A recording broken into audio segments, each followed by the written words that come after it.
Hello everyone, it's Just a Dad. Today I'm going to do a review on this Ninja FlexFlame premium grill cover. So I've had this Ninja FlexFlame outdoor grill for about a month now.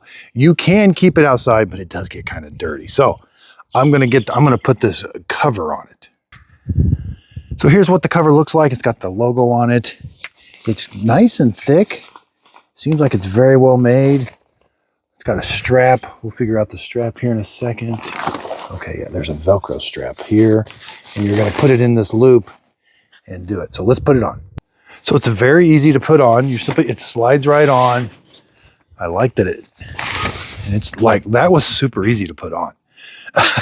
And it fits very well, wow. Now there's a strap on either side, it's Velcro. Put it through there and close it. That's gonna look perfect. Now I did find a bird's nest in my grease trap. So this will hopefully keep the birds out of there. I hope this video helps. Thanks everybody for watching.